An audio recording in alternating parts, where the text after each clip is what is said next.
and welcome to the quick guide to Big Finish Classic Who, Flip Jackson / Ramone. In case you missed the earlier videos, I'm going by companions because for most Classic Who releases, Big Finish didn't have series, the stories tended to jump around each Doctor's timeline, and as far as I can tell, there's no official, authoritative, agreed upon timeline for adventures. So I've separated them out by companion. Hopefully it'll make things easier for everyone, and make it harder for me to miss any stories.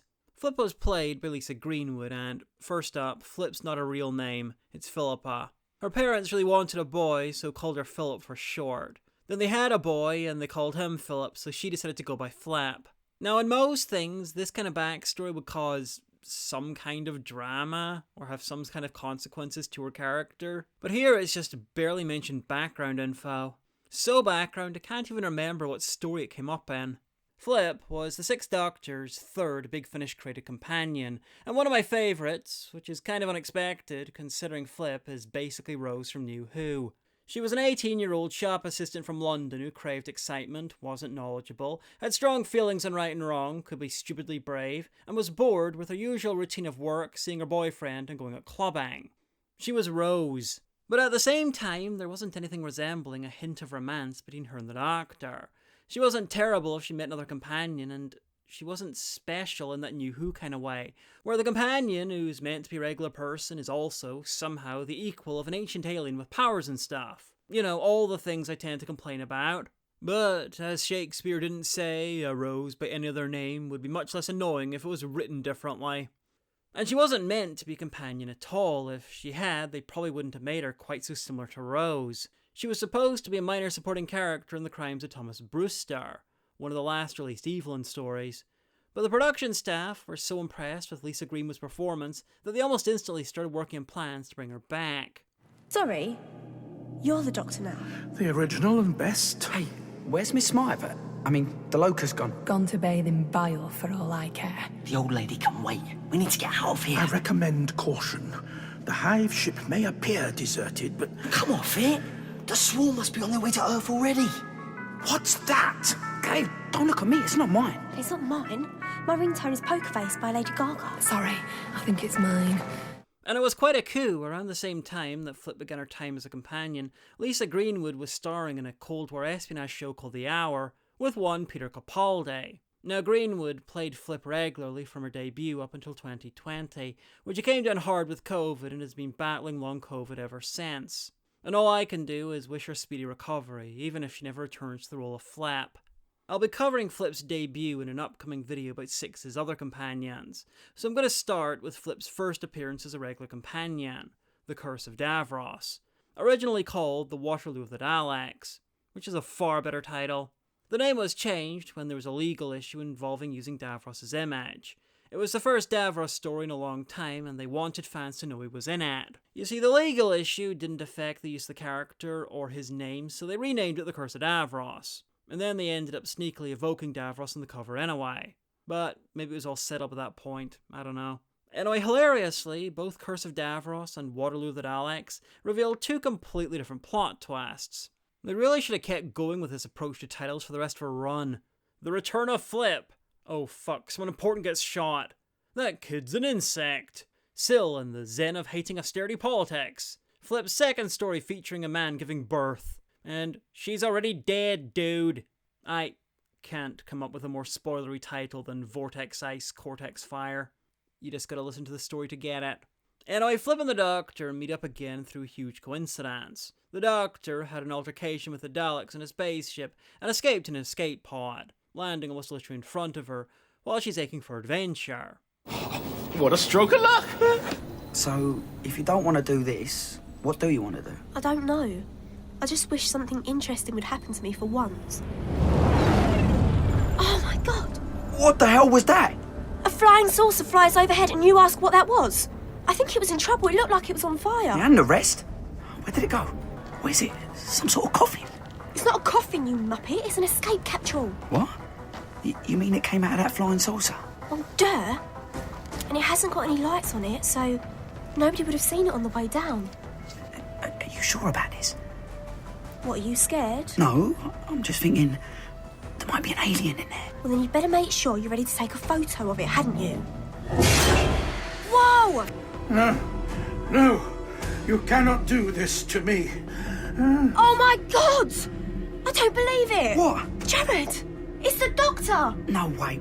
The same guy we met last year. Small universe. Help me. You must help me. Honestly, it is ridiculously cheap, but kinda necessary because there's a lot going on here. You see, Davros has created mind-swapping technology and plans to use it to conquer the Earth in the 19th century, to create a human race amenable to the Dalek way of life. He then plans on copying Napoleon's tactically brilliant mind to add it to the Dalek battle computers. Now, Napoleon was a great general, but I'm not sure he'd be the best one to come up with tactics for 3-dimensional or even 4-dimensional battlefields. Maybe they should have found someone who's at least used to considering aircraft in his tactics. The story claims that Napoleon's defeat is a pivotal turning point in human history, that if he wins there, he'll go on conquering and remake humanity in his image. Had he defeated the British and Prussian armies at Waterloo, Napoleon would have taken the first step towards total dominance in Europe. Within a century, the globe would have been under the control of the French Empire. A regime of absolute autocracy, but also of great scientific progress. At last, the human race could achieve its potential, transformed from an enemy into a potential ally of the Daleks. But honestly, I don't buy it. Napoleon wasn't invincible, he was defeated before, and frankly, Europe under Napoleon was often freer and more equal than it was beforehand. Anyway, not only all that, but the Doctor and Davros already swapped minds before the story began. So the Doctor that Flip teams up with is actually Davros, and hilariously, that means Colin Baker isn't just the 6th actor to play the Doctor, but also the 6th actor to play Davros. So, you believe me at last? You are Davros. Do you wish to punish us? You failed to recognize your own Emperor. You imprisoned me. You humiliated me. I am not inclined to forgiveness. What is your command? You, the Dalek that brought me here. Self-destruct. I'll obey.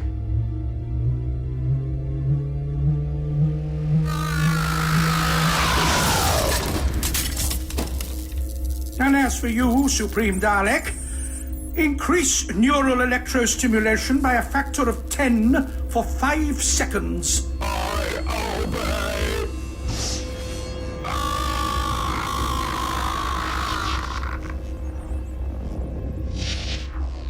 That was only 4. Do it again. Anyway, Davros, as the Doctor, is working on his plans and trying not to be killed by the Daleks, who have been ordered by the Doctor as Davros to bring him back alive. The Doctor, as Davros, is desperately trying to run a tightrope between being Davros enough that the Daleks won't suspect him and trying to fuck up their plans. I seriously considered not spoiling the Mind Swap twist, but honestly, when I listened to the story, I worked it out really quickly, and I assume my audience is just as clever. I mean, listen to these clips and tell me that it's not really obvious that something's up. We don't know why he's here. We don't really know anything about him at all. I know he's the Doctor. That's good enough for me. The girl is correct. You must get me away from here before I'm discovered by the authorities. Doctor! They killed all the hostages! They killed them all! I know, Philippa. I did everything I could. It's all right, Doctor. I know it wasn't your fault.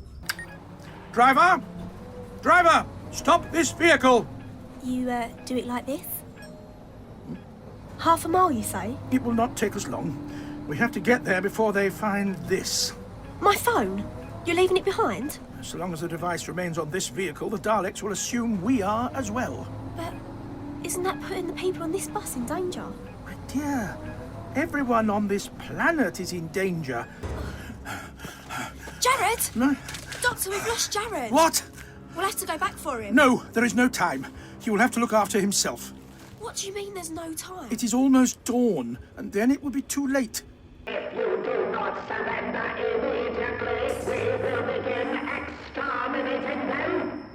Doctor, we're going to have to give ourselves up. Why? So they can exterminate us too?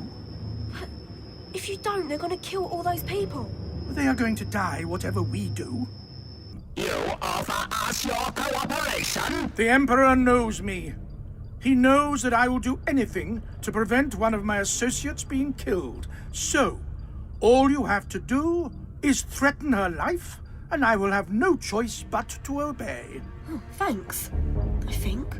This story is very well regarded. I thought it was fine, but nothing too special. Outside of Terry Malloy and Colin Baker playing each other, and the Doctor and Davros trying to keep their true identity secret while working on their plans to defeat the other. I am glad they did this plot with Six, though, because the Malloy-Davros really has an extra spark with old 6A. Very impressive piece of work, if you don't mind me saying.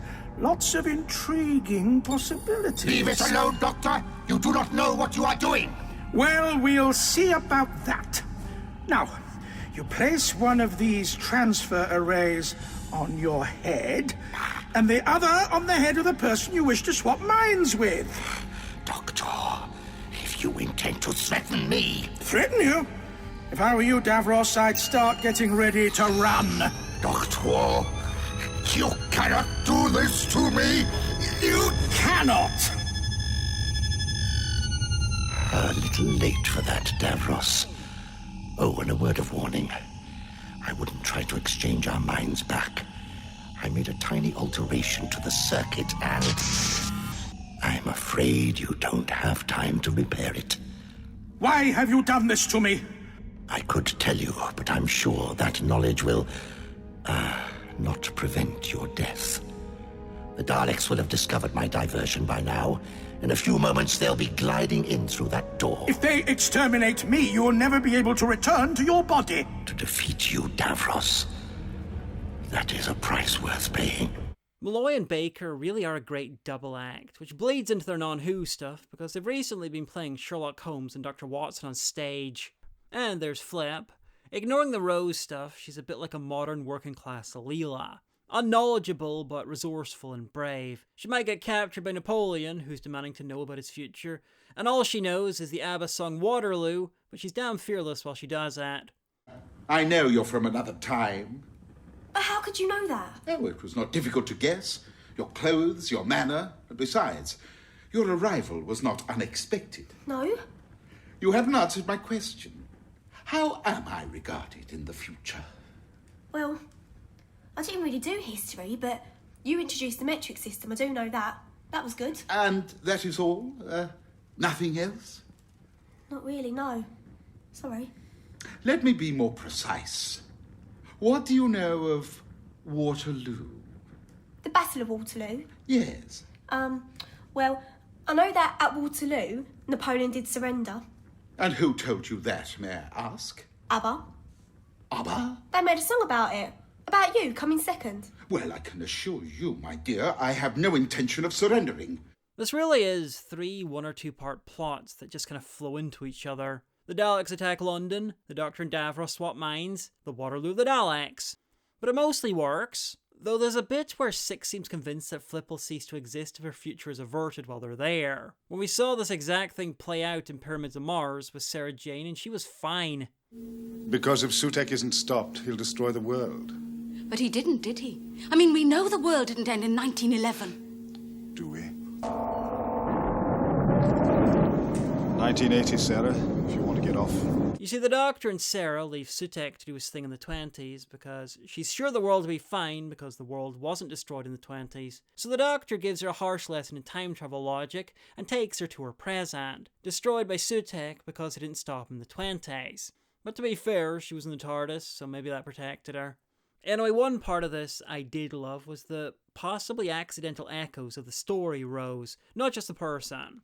Listless teenage girl out for adventure, her place of work blown up, boyfriend replaced by an evil double, and boyfriend much more reluctant to go on an adventure. It even ends with Flip leaving her boyfriend and running off to the doctor to go travelling. Overall, this is recommended, but not really essential unless you want to know how Flip ended up in the TARDIS. But it's fine and kind of interesting if you'd like to know what it'd be like if Big Finish ever remade a New Who story.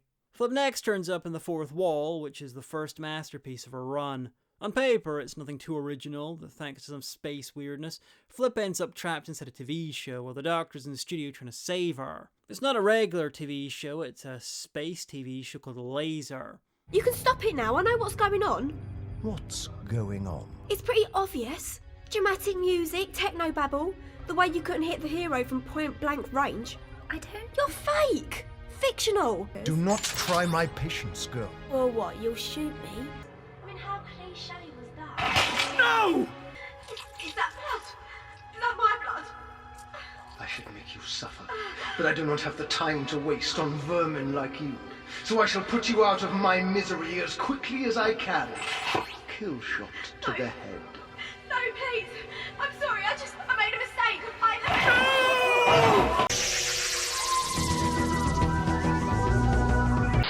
The lead is the heroic Jack Laser, who's kind of like an invincible Flash Gordon. Hello, boys. You missed me?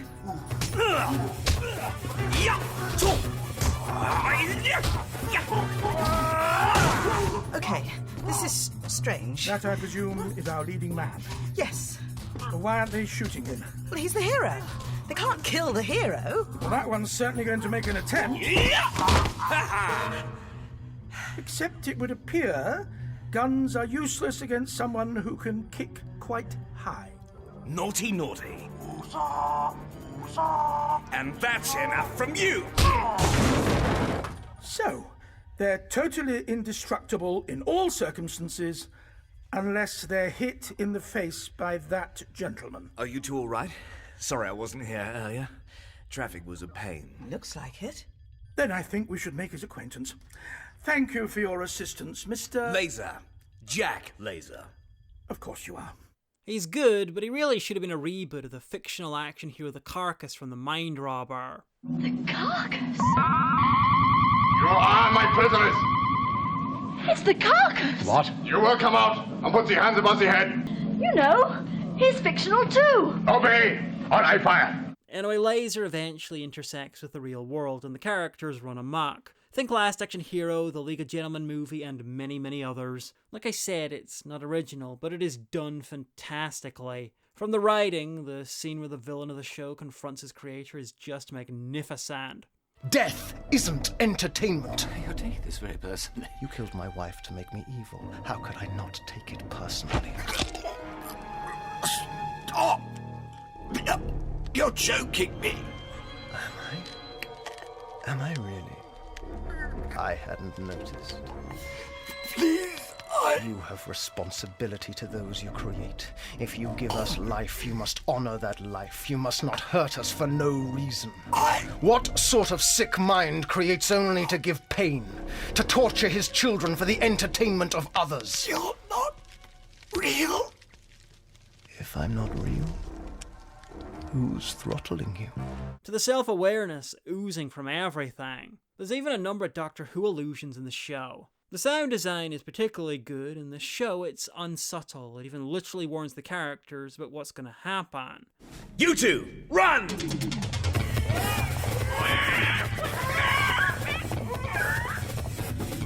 I can't believe he fell for that! For a world-conquering dictator, he really isn't all that bright.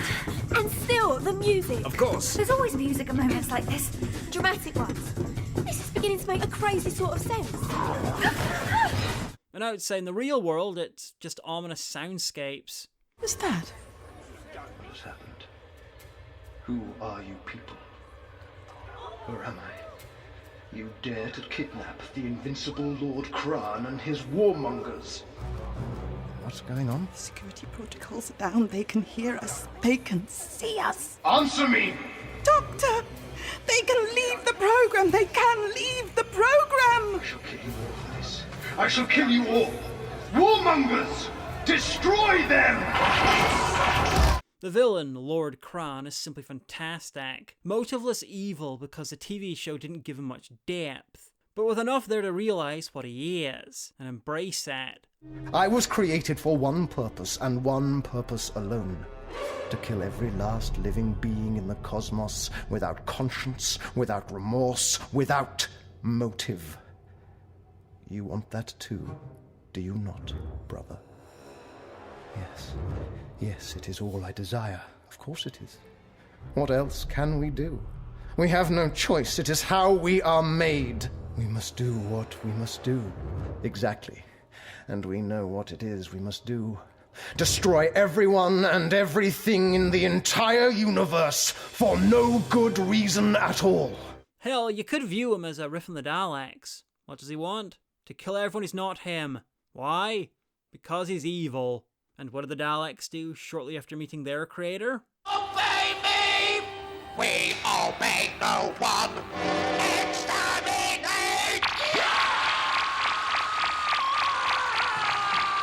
What sort of sick mind creates only to give pain, to torture his children for the entertainment of others? You're not real. If I'm not real, who's throttling you? Please, have mercy. Mercy. If you wanted mercy, you should have written me more three-dimensional. Kran's played by Martin Hudson, who's not had a giant career, and that is a shame. The guy is fucking amazing. The ending, how they defeat the villain, is one of the most demented things in the show's entire history, but it works perfectly with the world and scenario set up. And I'm not going to spoil it, but it involves the Doctor acting terribly. And who are you? Disturbing my off-duty relaxation in Laser's previously unmentioned meditation room. Ah, I'm just the delivery boy. Well, that's the Pepperoni Brothers dealt with. They're recording. I believe you ordered this on the internet? A device where with one press of this button, within a radius of 5 light years. Ah, yes, it will be most useful. In the event of me, ever meeting anyone like that. That was terrible. Bad acting, awful script. It won't win any awards, but it'll serve its function. Slight tangent, but I love the stuff with Six and Flip early in the story, where they're trying to watch some cricket on the space-time visualizer. It's basically a time-space TV that allows you to listen or watch anything anyway in. Oh, that's a shame there. Not quite. What is this? Some sort of telly? Bit over-designed, isn't it? Oh, it's far more than a mere television. This is a time-space visualizer. Blimey. Black and white? Is that all you can say? This is incredibly advanced technology, centuries ahead of your time. I offer you eternity, and you complain it's not in colour? It's always in black and white, though, because it only appeared in the first years of the TV show. Like when one showed off a Beatles show in the Gettysburg Address.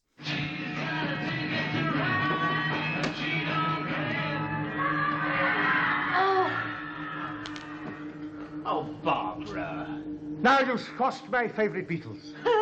Fun fact, apparently the Beatles wanted to record a special clip for this, made up as old men with beards so they'd be from the future.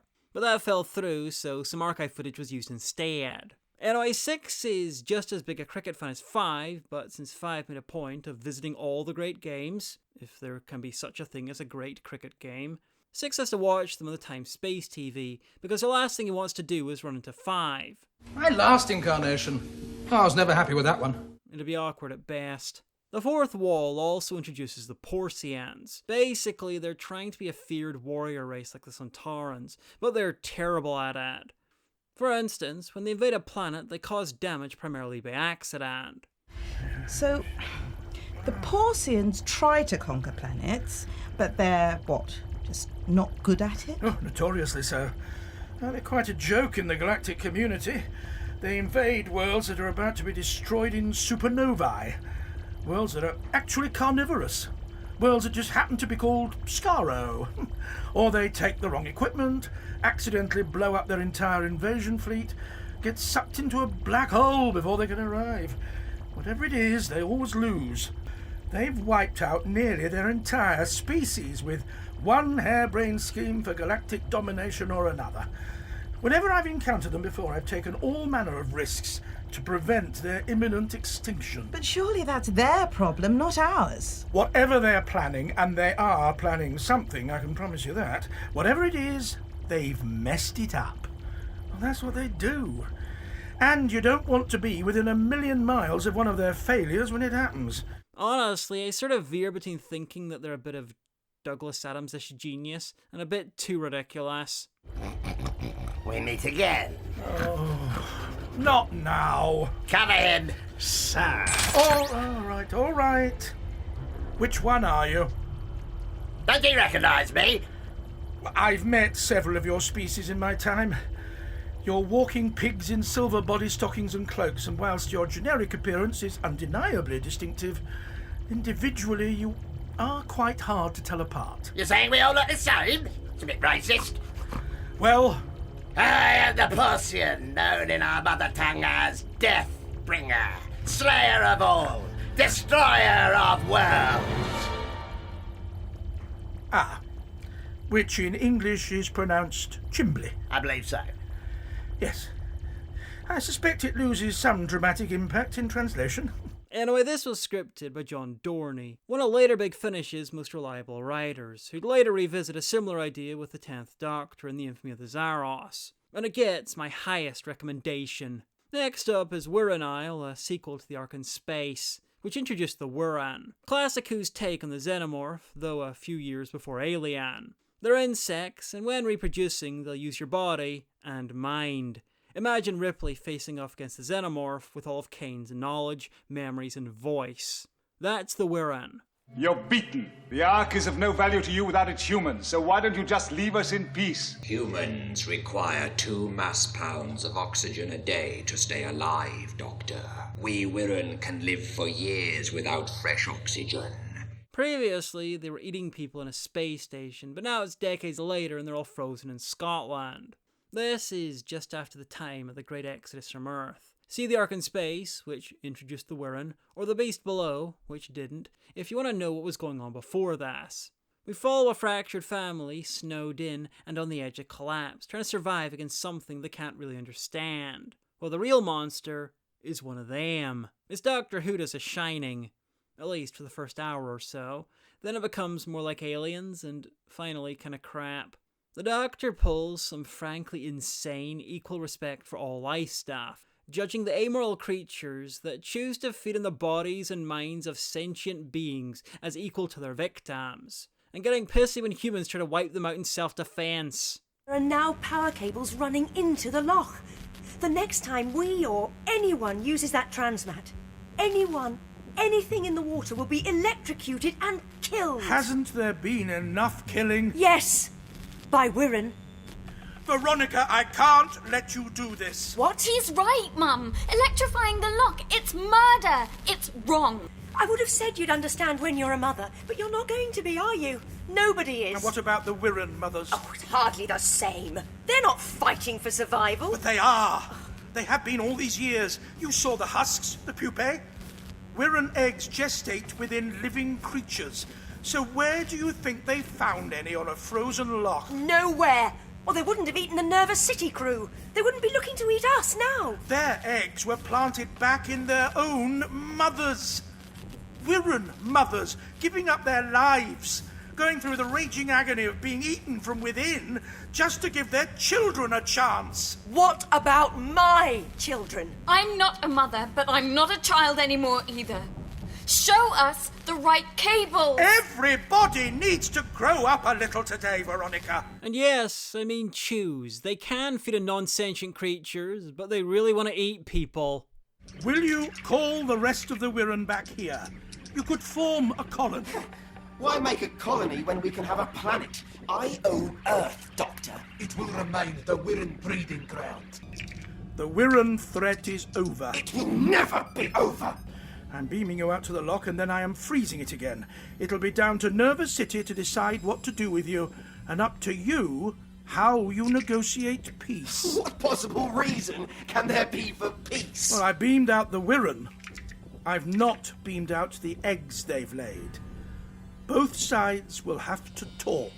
It's like trying to force a peace between the dedicated clientele of a steakhouse and some cow freedom fighters. We gotta serve the Doctor so right if he came back 20 years later and found that the Wirran had eaten the entire human race.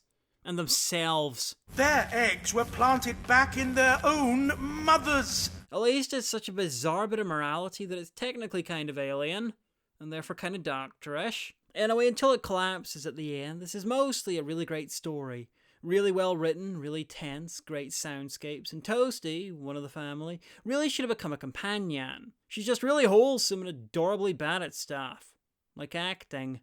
Toasty, turn up the heater in your coat, it's cold. Oh, it's just bracing. And you're not cold, are you, Toasty? I'm Toasty. Fine. This is porridge?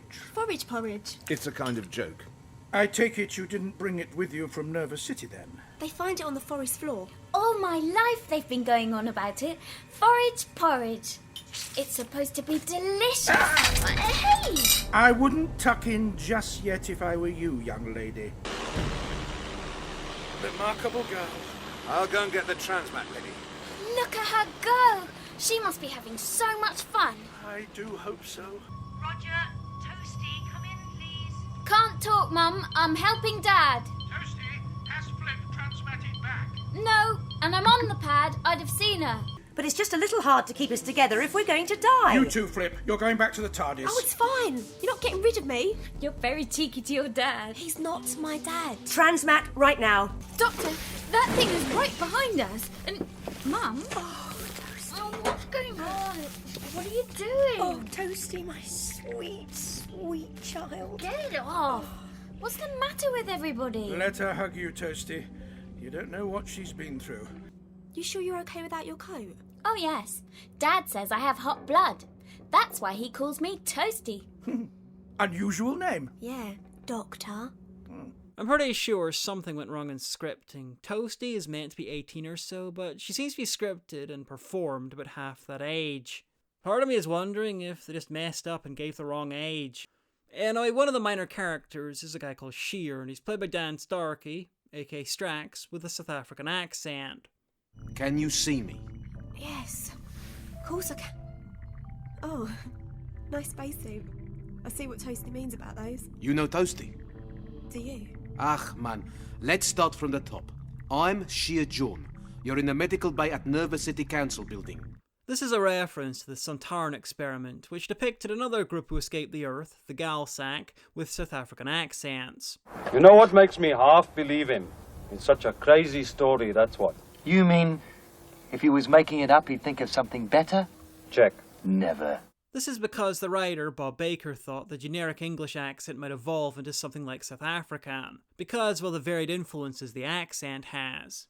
Anyway, there's Shear, Toasty, and Toasty's brother is called Iron. I really like the names. They're a fairly good representation of how they change over the years, and there's been a lot of years between now and then.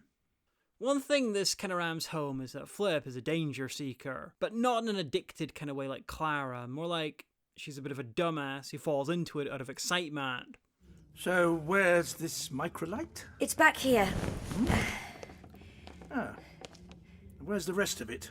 It is smaller than I remember. Can I fly it? No. Watch the door. I'm glad to say the metal frame looks more solid than I thought. And the engine's heavy enough. Flip, you don't have Do to. this. I think we both know I do, and besides, Roger's given me a crash course. Yes. Not a happy choice of words. And anyway, this is kind of why I came with you, Doctor. To do exciting things. No point just sitting around freezing. When you could be up there freezing. Flip, I can't make my mind up whether you're one of the bravest girls I've ever met or simply foolhardy. I'll keep you guessing then, shall I? Making a relationship with Six, pretty much a student and a constantly exasperated teacher. Flip, I'm not sure you understand how dangerous this is. I've already died once. What could be worse? Now, if I don't get going, I'll be shivering too much to steer straight. Flip, if I could fly this... I'll be careful. I much prefer Flip's danger-seeking to Clara's. She does dangerous stuff. The doctor tells her she's a dumbass, and then she agrees. She has self-awareness, just not the brains to really use it. Fun fact about this is one of the very few Big Finish stories with no TARDIS scenes. Late Classic Who began to darken and then phase TARDIS scenes out because the set was falling apart, and they didn't have the budget to fix that. Big Finish, on the other hand, just likes to do stuff differently every so often. Like have the Doctor and Flip randomly teleport into the story. Who's transmatting in now?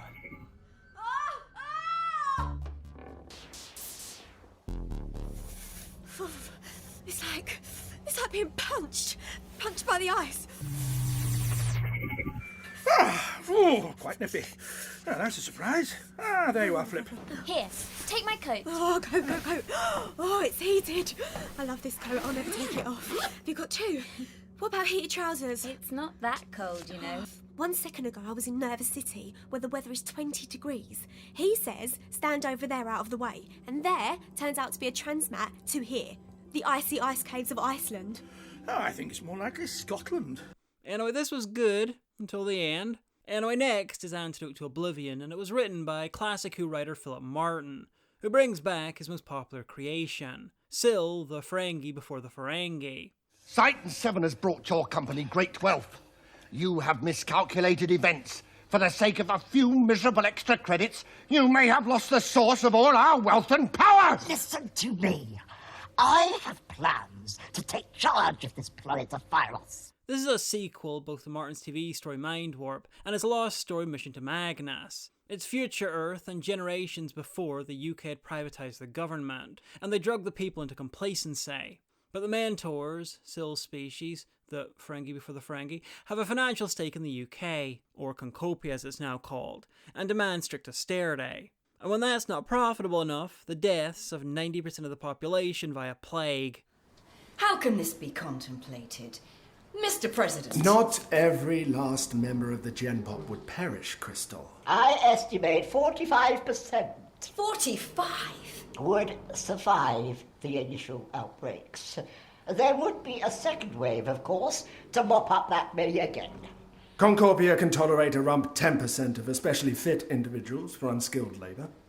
Naturally, the villains need to guarantee immunity for the ruling class, so they've been doing experiments on Time Lords to try and recreate their healing abilities. This results in Anzor, the Doctor's childhood bully, transforming into a pink potato with eyes on stalks, who can only say fiddlestacks. See for yourselves. Fiddlesticks! Fiddlesticks! Ah, how the... Lift him out, Cordelia! Lift him out! There. That is Anzor? That pink potato with his eyes on sticks. That's just rank. How did this happen? A malfunction of the chromosomes whilst he was inside the isolation chamber. It is unlikely to occur again. Fortunate for you, Doctor, that the mistake was made on Anzor, since you are the next in line to enter Cordelia's Chamber of Horror. Anyway, then Syl's chief scientist wants revenge on the Doctor. She's the daughter of Crozier, the mad scientist from Mind Warp, and she hopes to do the same, or worse, to the Doctor and Flap. Dun dun dun! Anzor first appeared in Mission to Magnus, an unmade story from the Unmade Series 23 that was replaced by Trial of a Time Lord. It was later adapted by Big Finish as one of the original Lost stories, a series of never-made TV stories adapted as closely as possible to the original script and style of the time. Mission to Magnus was a mid-80s Who, so it was bad, riff on feminism, sexism, full in conflict between the sexes. It's only interesting because Big Finish also adapted Prison in Space, 60s Who's unmade riff on the same ideas, and it manages to be the more offensive of the two. Let that sink in. Mission to Magus is worse than the 60s version of the same idea. Anyway, I'll get to Mission to Magnus when I talk about Perry. Mission to Magnus, Mind Warp, and Antidote to Oblivion were all scripted by Philip Martin, and it's safe to say they evolved as a writer over the decades. First up, I liked how they satirised some modern capitalist horror rather than just sticking to generic 80s-style capitalism, because 80s-style capitalism sadly became the norm, so going after it feels a little unfocused in this day and age. The big target here is austerity. This was written not long after the UK government chose to react to the global financial crash by shredding government services, and you can tell that Philip Martin isn't a fan. I must say the meeting went well. Your ideas seemed reasonably well received by the rest of the board. Apart from that woman person. Crystal. Yes, Crystal is something of a liberal recidivist. She is our voice of conscience, not to be taken account of. Most wise, most wise. But your main economic problem remains. Too many mouths to feed. Too many unearned home comforts. Their benefit payments are the reason I have been sent here to find a radical solution to resolve your dilemma. At least civil unrest is not a factor we need concern ourselves with. Thank the great Morgan for that. He also might have been thinking of Greece, because Sill's organisation is a clear riff from the IMF, who imposed the same stuff on Greece in the years after the crash. All the Philip Martin staples are here: satire, Sill, anti-capitalism, grisly events, body horror, and general unsubtleness. Enough of your snivelling, Sill. I must have refinancing. Do you wish for the population of Concordia to rise up against us? The proletariat? Nobody wants that, Mr. President. That green slug of an alien as good as patted our heads, congratulated us for thinking only of ourselves. Who is he? What is he? Sill is a mentor, an agent of the UMF. He advises the president on all things financial. Then, as soon as sufficient amount of vaccines are available to protect the executive class, the public downsizing down can begin. And how is this downsizing to be done, Mr. President? Initially, by introduction of cleansing elements into the public water supply. Together with extensive ratification within the underground system. My fellow citizens, thank you for listening to your president. I wish you good night, and remember, Concorp cares. And because Martin is an actual 80s Who writer, this is one of the closest things we have to an all-new 1980s Who story. For better, because it is better than mid-80s TV Who, and worse, because Six and Flip are written like TV Six and Perry. Especially at the start of the story, with her and the Doctor having a fight and yelling at each other. What is it? What's the matter? Well, it's just... Am I to take it, Miss Jackson, that you are bored? Tranquility is not exactly my scene, Doctor. Oh, well, what would be more your scene, Flip? Bungee jumping off the Colossus of Rhodes? Off-roading through the Hanging Gardens of Babylon? Free diving to the ruins of Atlantis? You're not planning on sleeping through this racket? It'll stop soon. Distress signals usually do. Distress? Did you say distress signal? Doctor, what's going on? Oh, mind my hammock! I'm not sure if this was originally going to be a Perry story or Martin just had trouble with a very different relationship between these two. Anyway, a couple of things I noticed that aren't great. This story involves a creepy voice sentient virus attempting to take Flip over and steal her identity. Philippa.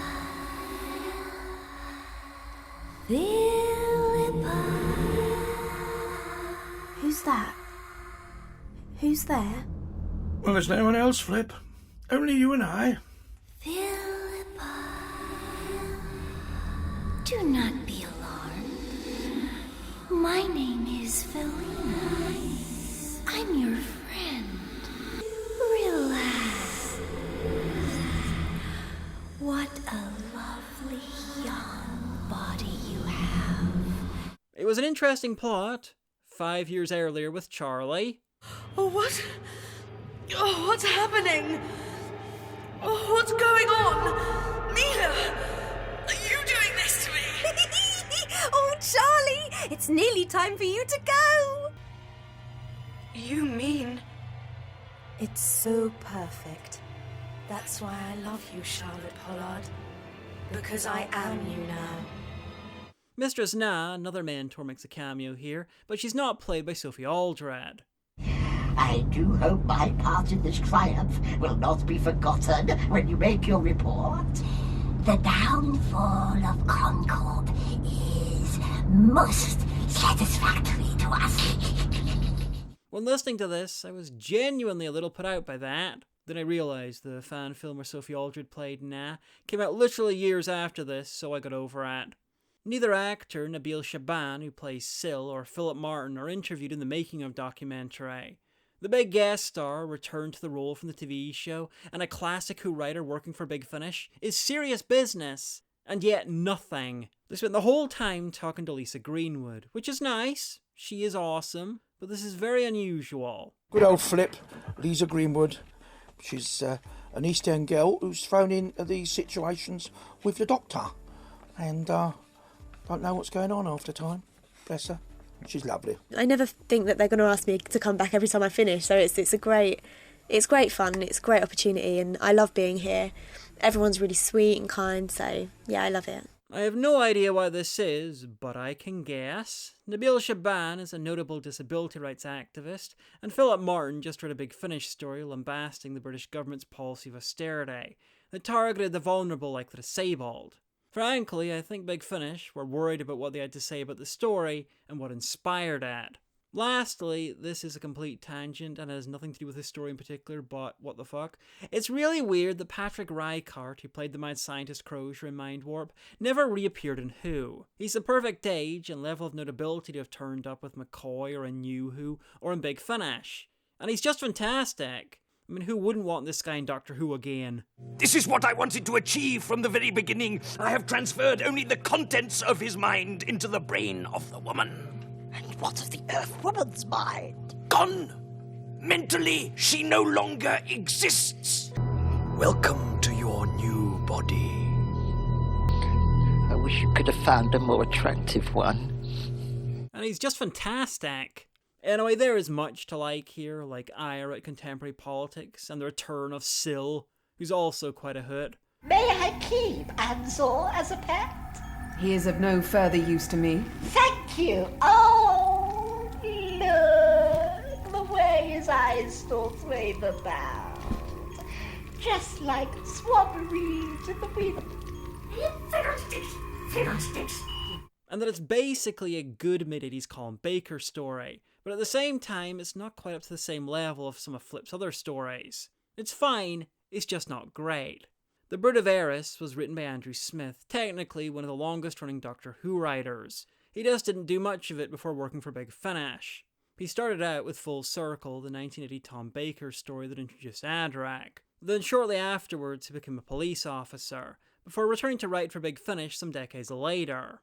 Smith was 17 when he wrote Full Circle. One of Classic Who's strengths over New is that they had a very non-insular attitude to writers. Anyone could script a story, send it in and get it produced if it was deemed good enough. New Who only barely let Rob Shearman write the best episode of Series 1, and he'd previously written arguably the best Dalek story of all time.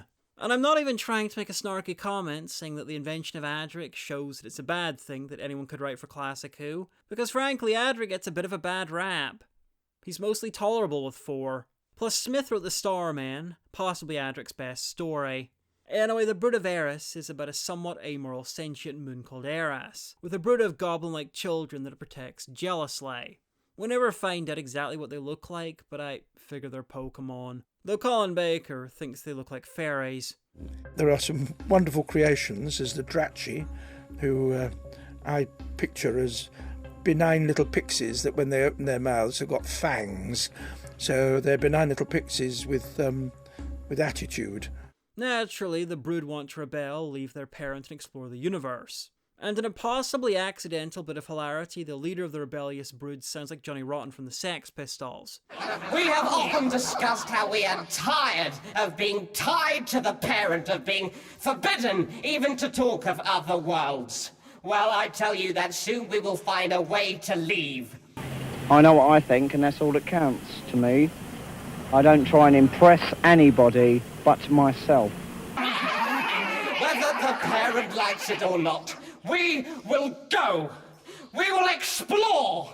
And we will make a new life, where it is we who make the decisions for ourselves. I know what I want. What do you want? Freedom, I think they call it. The hippies used to call it that. Anyway, Eris is orbiting a planet with a peaceful society that the brood like to take their frustrations out on. And when the TARDIS ventures too close, the brood invade it. And when they can't steal the ship, they kidnap Flip and take her back home with them. We have to leave. If we can't have your ship, we'll have something else you value. Lon, Varna, bring the girl. No! No! What are you doing? Get off me, you little... A vacuum cloak.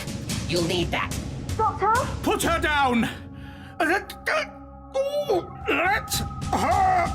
go! It has left you too weak to stop us. Oh, no!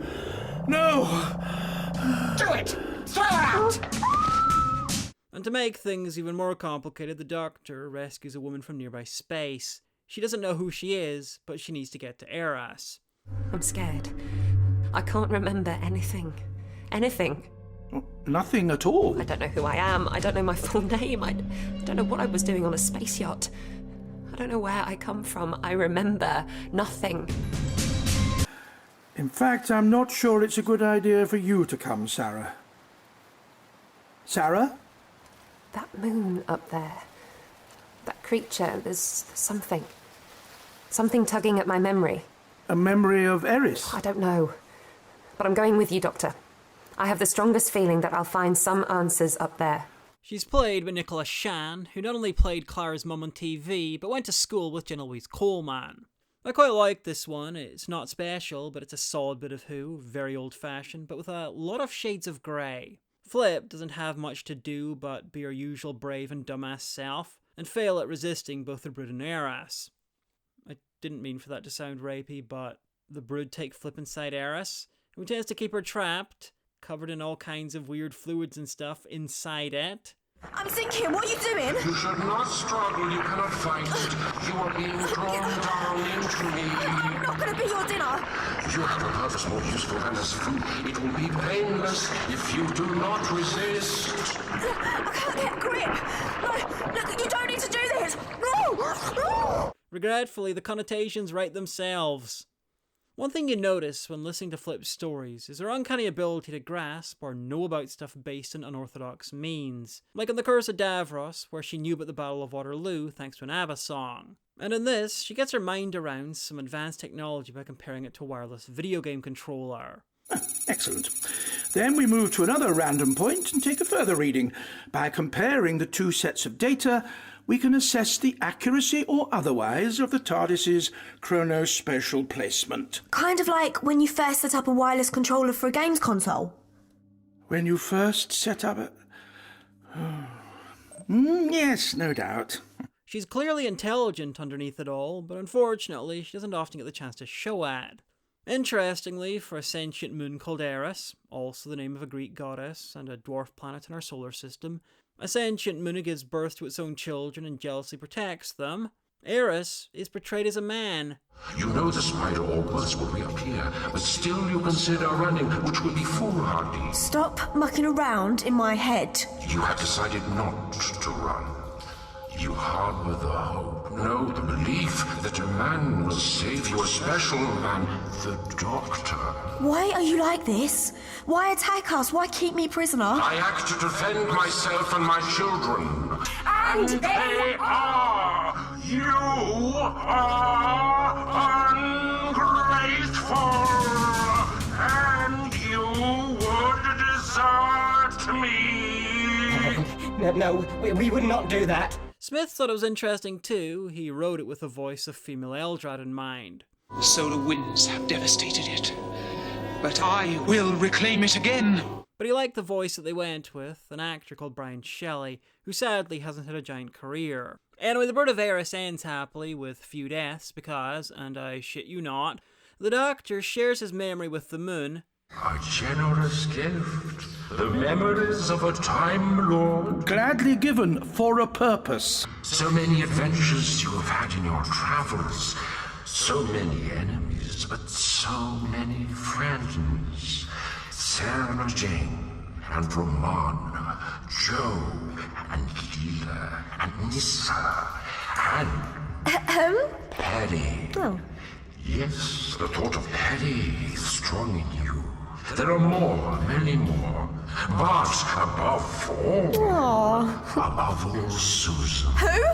Eris experiences the Doctor's memories. It watches Doctor Who and instantly changes its ways. You said, go forward in all your beliefs and prove to me that I am not mistaken in mine. Just go forward in all your beliefs and prove to me that I am not mistaken in mine. I believe I did. And although I have sometimes selfishly wished it undone, there's no doubt in my mind that it was the best thing for Susan. Thank you for those memories, Doctor.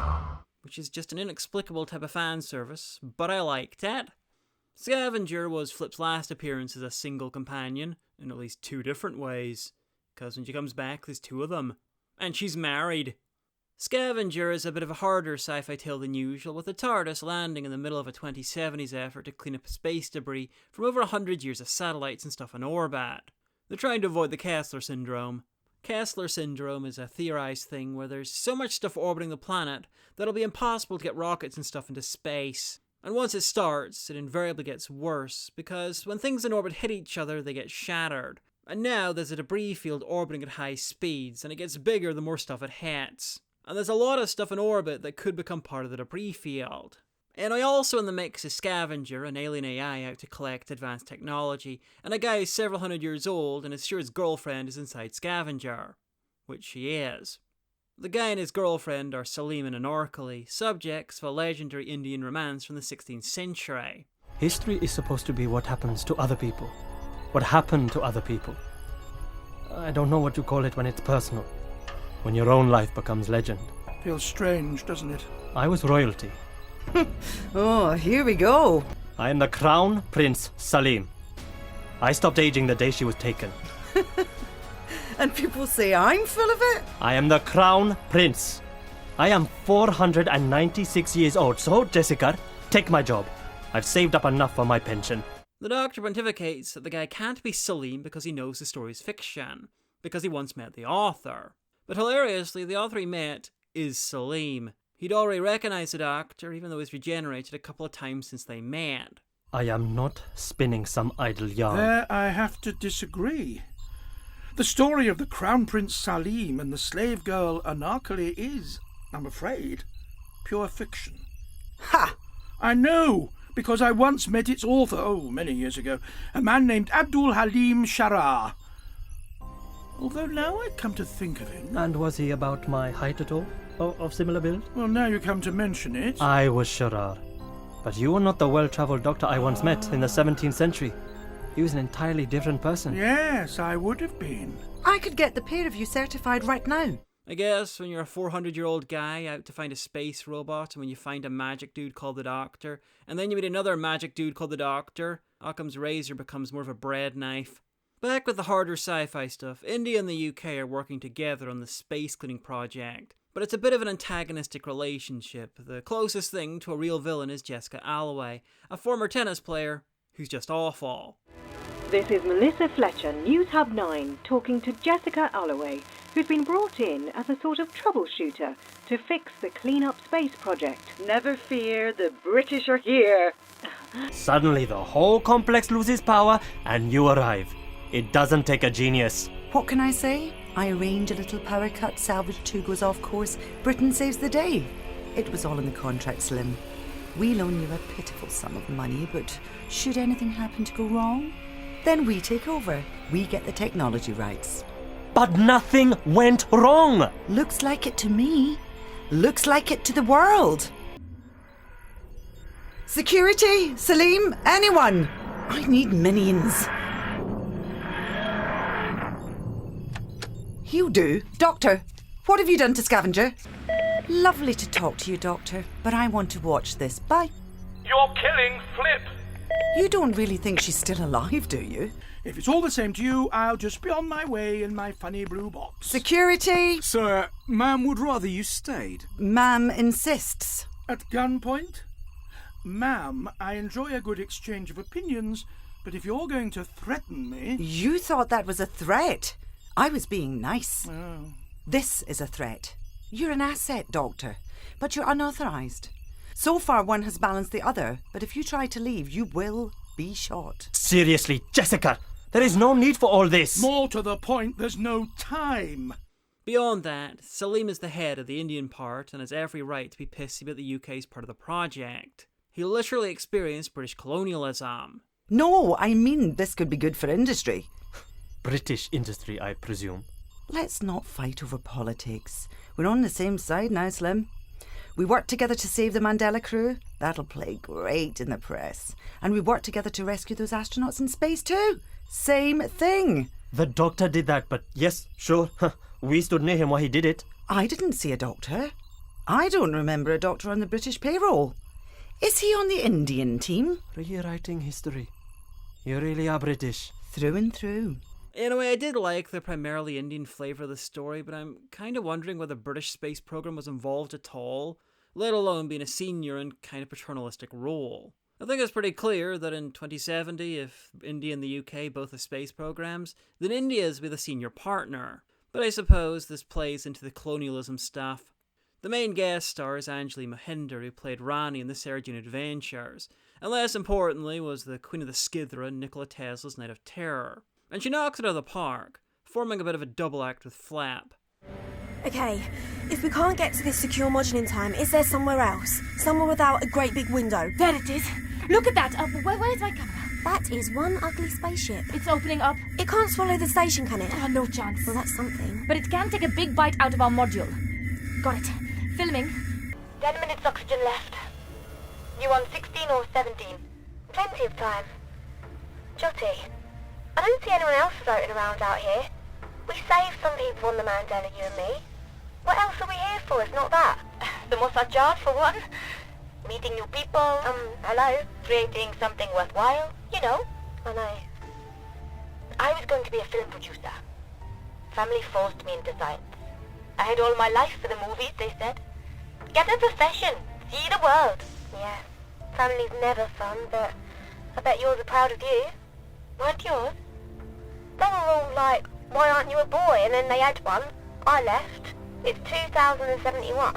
They might have even noticed by now. And I wish mine had been bothered enough to say, see the world. Flip? Doctor? Are you okay? Scope's showing multiple targets. It's like you've exploded.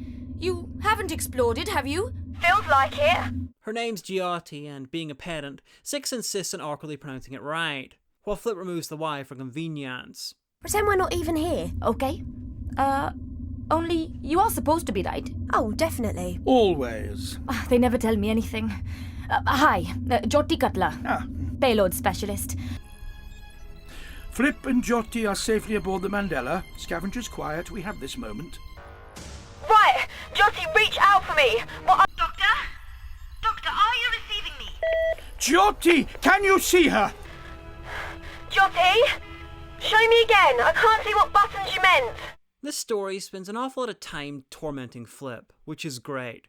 Now, I love Flip, but she's constantly doing dumb shit and only barely surviving, like mouthing off to murderous stuff and not being killed for it, except in the fourth wall when she was, briefly. She really needed some good old-fashioned companion trauma to ground her a bit. And speaking of grounding, this one ends on a cliffhanger, as Flip, floating in space and running low on oxygen, uses her thrusters to send herself towards the Earth in a desperate bid for survival. The last we hear from her is her last recorded message and the doctor yelling impotently. Look, thing is, I can't hang around here waiting for you to find me.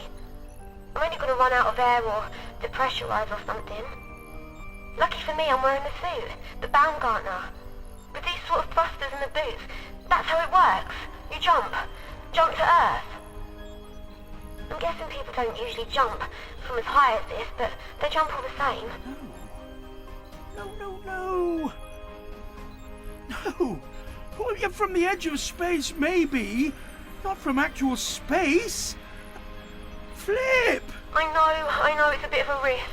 And I don't blame you for telling me off. And I really promise, that if I land safely, I am never ever, no really, never gonna do anything as daft as this again.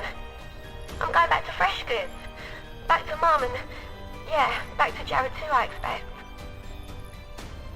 I can't think of anything else to say, really. Alright. Mind made up. I'm doing this. Thrusters on. Okay, turning myself round. Head first. Oh, this is scary. I've got to let the camera go now, so see you around, Doctor. On the ground, I hope. Alright, here goes nothing. Flip! India or bust, Doctor! Flip!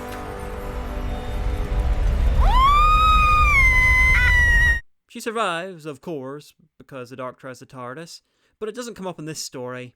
After Scavenger, Flip decides to head home and marry her boyfriend, Jared Ramone, and the doctor promises to be at the wedding. He doesn't go. Not that you'd know any of this from this story, though, because it's only explained, in passing, in a Perry story. And not the next Perry story, Breaking Bubbles. Oh no, that's set sometime around Six's first series on TV. It's the next Perry story after that, The Widow's Assassin, which brings Perry back to the TARDIS after spending some time on planet Brian Blessed, where she was ceremoniously dumped during the trial of a Time Lord. Very ceremoniously because they got married. At least this version did. Perry's timeline is a clusterfuck. Just wait till I cover Perry and the Piscon Paradox. Wow. Anyway, the next time we'll see Flip is Quicksilver, where she forms the Dream Team with the Doctor and Constance, which I'll be covering in its own video. But because Big Finish hate releasing things in any order that makes sense, the very next release after Quicksilver was Vortex Ice, Cortex Fire, which is set sometime before Scavenger. Wibbly wobbly, timey-wimey. Big Finish treats release order like Stephen Moffat treats continuity. Half remembered, sometimes in reverse, and as a challenge for the audience. Anyway, Vortex Ice, Cortex Fire is a double release of two-part stories, featuring the really quite clever Vortex Ice, where our heroes investigate some weird readings deep in a cave, meet up with some doomed cavers, also after the readings, and find themselves encased in ice. Like, face to face with themselves encased in ice. The plot is all about how they can't beat their fate. They will end up trapped. What is this, some sort of joke? No joke. And it's not just me. Look. Oh no! That's me! I'm sorry. But that's me! Frozen in that thing. Me as I am now. I'm even wearing the same clothes. Yes. Look at my hair. It's all fluffy at the back. Do I really look like that? But then it completely turns it on its head. I don't want to go into details because the twists are a delight, and it really pushes Flip into a new area that few companions have ever had to deal with. It's the sort of concept that Series 3 of New Who Moffat would have killed to come up with. The most interesting cast member is Shobha Kapoor, who you might remember from the end of New Who Series 4 when she got killed by the Daleks, or from Dimensions in Time where she wasn't killed by the Daleks but reprised a role from EastEnders. Much worse, honestly. I have a fan theory that Dimensions in Time was a dream, and her role in Journey's End was her playing herself having been captured by the Daleks on the way from rehearsals for a play. Her character's name was simply Scared Woman, so it could be her. Here she plays Sai Chopra, the leader of the doomed cavers, who won't go down without a fight. Whatever it is, it can happen to you. I'm not...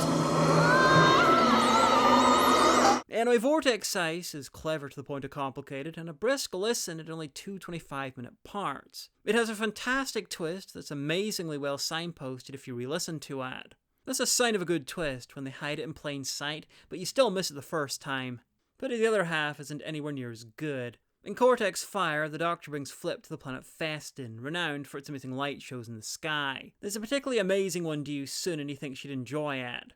That star exploded 1.5 days ago. But we can still see it. Yes, because the light from it exploding hasn't got here yet. But tonight it will. As we sit in that arena, energy from its death will bombard the ionosphere. There'll be a globe-spanning aurora more dramatic than any Festin's ever seen, and thanks to time travel, we'll be the only ones expecting it. Unfortunately, Festin also has problems with citizens randomly exploding and turning evil. Are you hurt? I'm just winded. If you hadn't knocked me behind this sofa, I'd be in a far worse state. Not sure it will last much longer. What is that thing? Used to be my partner. Oh, I can see why you split up. Must make this sense. She wasn't like this before. She was normal.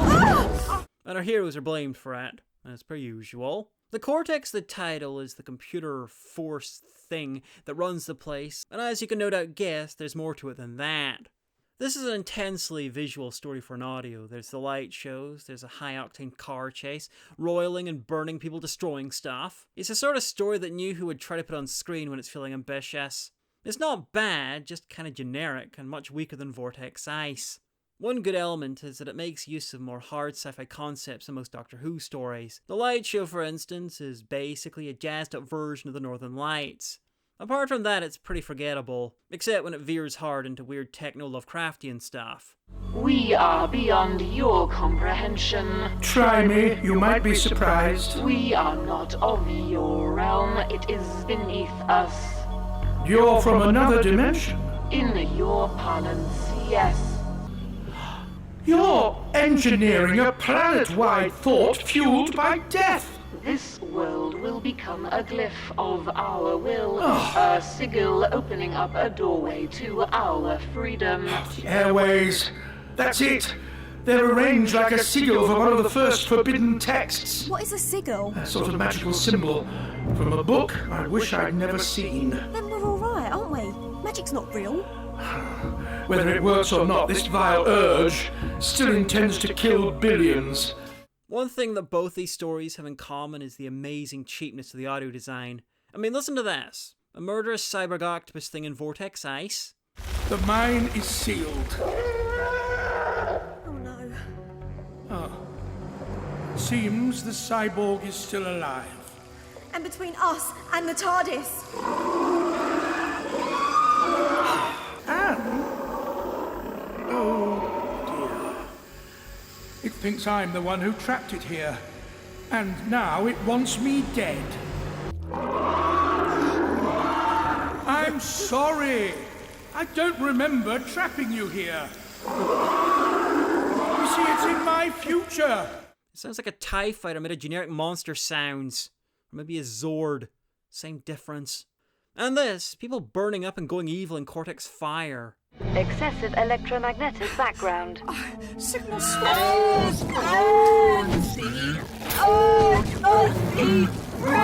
Bev, please, keep away from me! Destroy!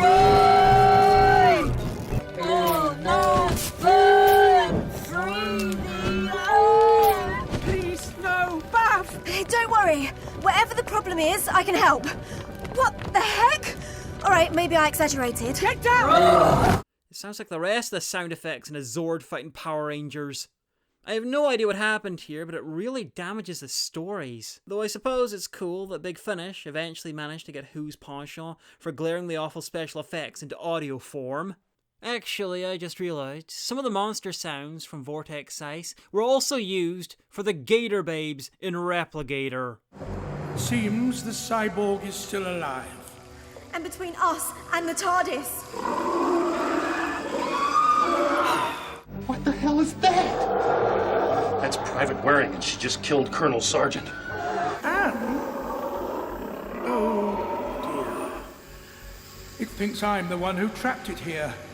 And now it wants me dead. Hey, ugly. My God! What happened? It's in the replicator. What was that thing? It's Private Waring. After sex. I'm sorry. I don't remember trapping you here. You see, it's in my future.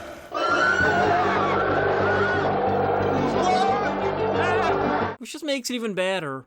Anyway, Vortex Ice, Cortex Fire is fine. Ice is much better than fire, but it's worth a listen. Or two in Ice's case, so you can see just how well the twist is set up. Flip also turned up in Stage Fright, part of The Last Adventure, Six's epic swan song set throughout his life. She teams up with Jago and Lightfoot from the talons of Wang Chiang and their own series in Big Finish. It's quite good, but I'll talk about that in an eventual video about special releases. Flip's time in the TARDIS was a step up from Six and Charlie. They gelled much better and the stories were mostly improved. Not as good as Six and Evelyn, but honestly few things are. While there's no mind-melting classics, The Fourth Wall is probably the closest thing to one, there's also no all-out bad stories. Antidote to Oblivion and The End of We're an Isle is probably the closest thing to one. If you want to check out Flip's stories, you can mostly find them for an okay price second-hand, or buy the downloads on the Big Finish website. But since they're newer, I would wait for a sale. If you want some suggestions, then I'd recommend The Fourth Wall, Vortex Ice, and Scavenger. I've been asked what I'll do if they release more audios for people who've already done videos for, such as if there's a new box set of Flip stories, and my current plan is to wait until there's been a few releases, and then do an addendum video collect them all together. Right now, Six's releases are with Perry or Mel and Hebe, and they're going to be some of the last videos I do with Six. just to give them time to release more before I get to them.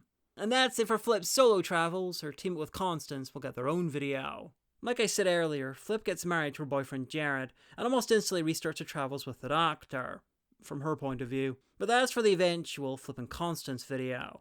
Keep an eye out for that. Flip and Constance's stuff is up there with Six and Evelyn.